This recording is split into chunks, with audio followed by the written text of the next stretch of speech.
Oi pessoal, tudo bem?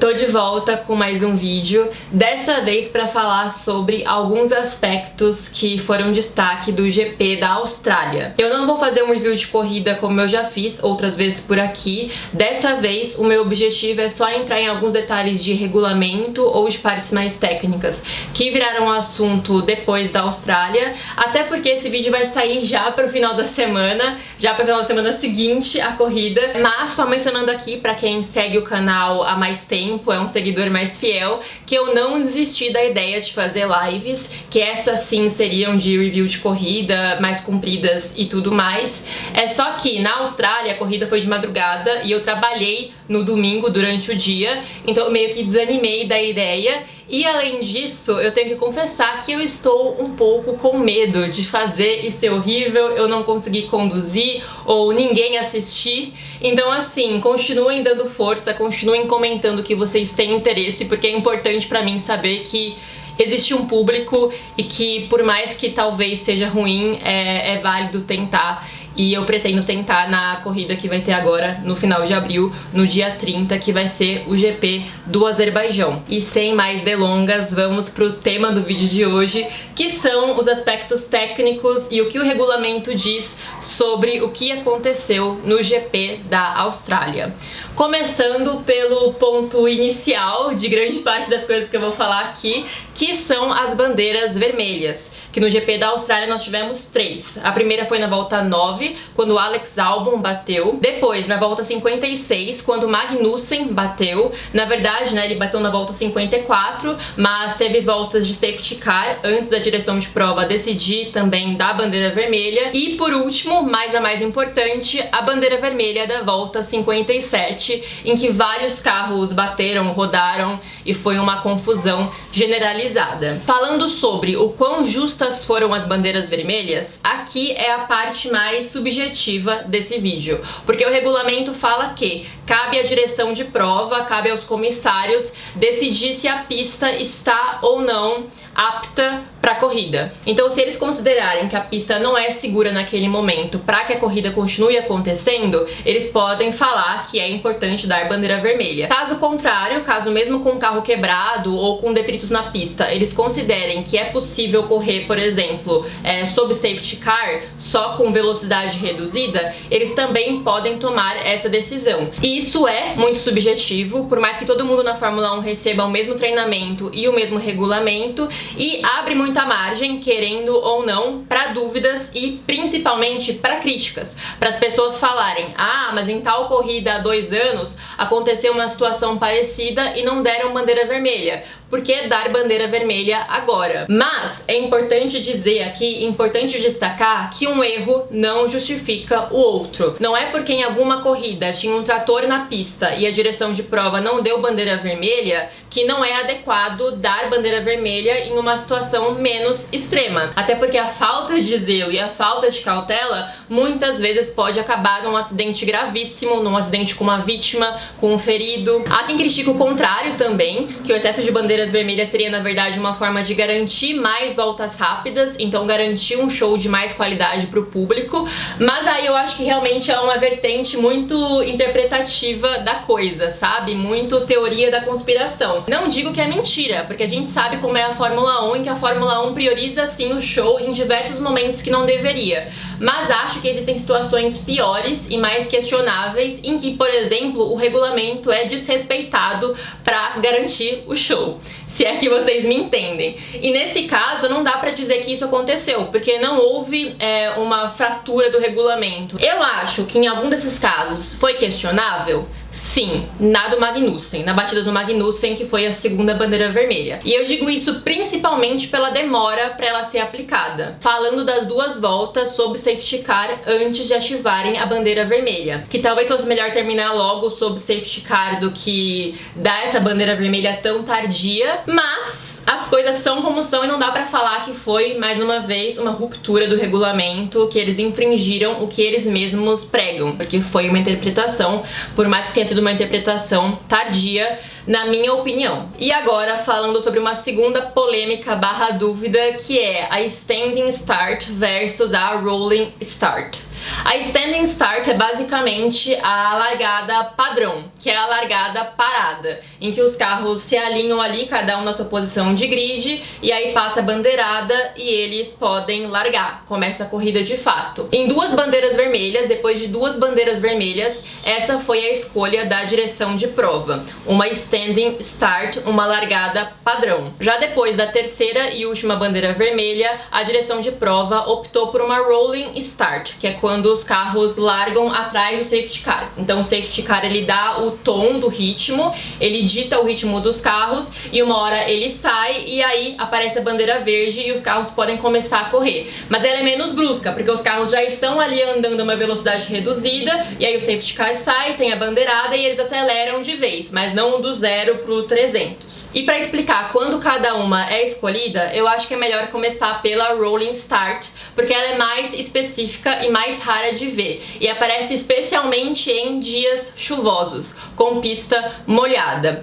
Por exemplo, em Spa 2021, aquela corrida que na verdade nem aconteceu, né? As duas voltas de corrida, entre aspas, aconteceram sob safety car e com uma largada que foi uma Rolling Start. Nunca os carros pararam nas suas posições de grid e teve a bandeira e eles saíram correndo, né? Isso nunca aconteceu. E pensando nisso, que a Rolling Start é muito utilizada em dias de chuva, fica fácil de entender qual é a intenção por trás dela, que é prevenção, porque numa largada convencional, numa largada parada, que é a Standing Start, os carros passam de 0 para 200 e tanto num estalar de dedos, e isso aumenta a chance de um acidente, especialmente numa pista que, desde o princípio, está numa situação desfavorável. O perigo mais frequente, e que já deu mais exemplos pra gente mencionar e lembrar, é a pista molhada, mas existem outros tantos perigos que podem fazer com que a direção de prova decida que é melhor que os pilotos não comecem nessa situação extrema de 0 a 200 e tanto tão rápido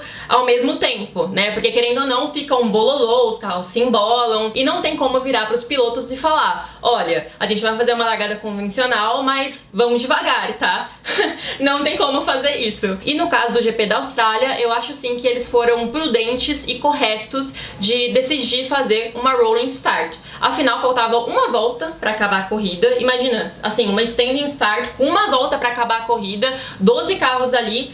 Ia ser Nossa, ia ser pior que a anterior, talvez, assim. Ia acabar 4 carros na pista. Ia ser extremamente complicado. Além disso, a volta anterior também deu esse exemplo, né, do que poderia acontecer. Foi um grande acidente, um acidente coletivo com várias pessoas, vários pilotos errando ao mesmo tempo. Então, assim, não tinha por que a direção de prova correr esse risco, faltando uma volta para acabar a corrida. Enfim, muitas funções, mas a principal função é prevenir acidentes, é prevenir uma corrida que, na verdade, só vai servir para colocar os pilotos em perigo. E com isso a direção de prova consegue avaliar se a pista está suficientemente boa para que a corrida aconteça. E aí o safety car sai e depois de alguns segundos aparece a bandeira verde para que os carros possam correr normalmente, possam acelerar. E claro, todo esse protocolo também colaborou para que o GP da Austrália terminasse como terminou. Porque assim, tem que avisar quando entra, tem que avisar quando sai, demora um tempo entre o safety car recolher e aparecer a bandeirada para poder acelerar. Como tudo isso ia acontecer em só uma volta, né? Assim, não tinha o tempo hábil, não tinha distância hábil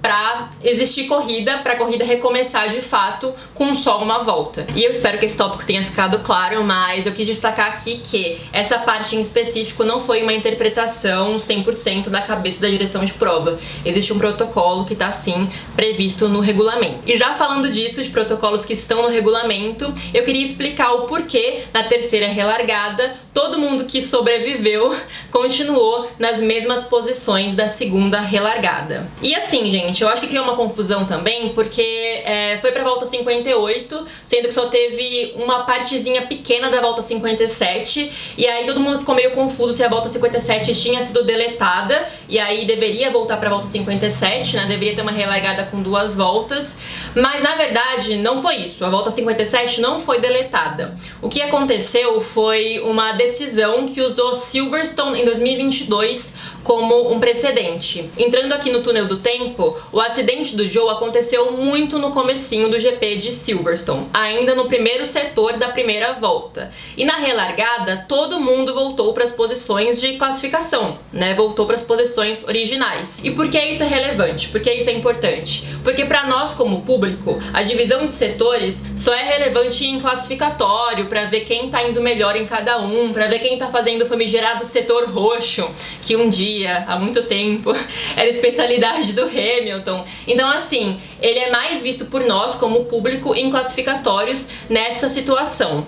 Mas para a FIA, os setores podem ter uma importância diferente nesse tipo de situação em que acontece um acidente que impede que os pilotos continuem, sabe? Que realmente para a corrida imediatamente, como foi essa confusão na Austrália e como foi esse acidente do Joe. O protocolo que a Austrália aplicou, que foi o mesmo protocolo que Silverstone aplicou, é de considerar como estava a classificação no último setor que foi completado. E no caso, tanto em Silverstone quanto na Austrália, nenhum setor tinha sido completado, sabe? Nem o Verstappen tinha chegado ao final do primeiro setor em Melbourne. Por isso mesmo, não tinha uma referência de grid, de como estava o grid naquela volta, porque nenhum setor foi completado. Então, não é que a volta foi deletada, é que o último setor válido aconteceu na volta 56. Por isso mesmo, as posições foram reestabelecidas. Assim, eu acho isso 100% justo?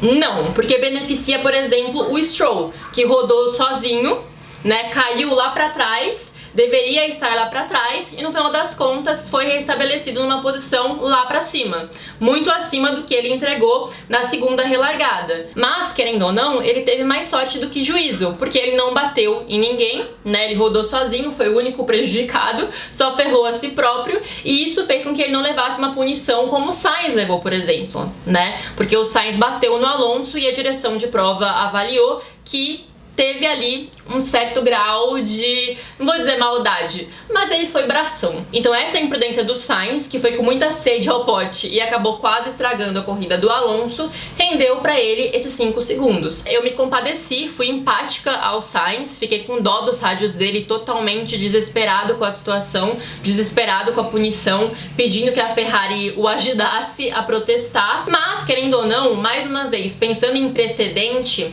outros acidentes parecidos de pessoas indo com muita sede ao pote e batendo, renderam punições parecidas. Então assim, não é algo muito absurdo, sabe? A gente pode pensar sim que tava ali uma grande mistura de erros, que todo mundo tava errando ao mesmo tempo e que ele pode não ter sido 100% responsável, mas querendo ou não, assim, falando friamente, sem levar em consideração que eu fiquei com dó dele, ele mereceu sim os 5 segundos. Claro que deu mais dó ainda, e essa foi uma outra discussão, porque não teve um recomeço de corrida. Então ele não teve nem chance de tirar um pouco do tempo, de se distanciar um pouco do resto da galera.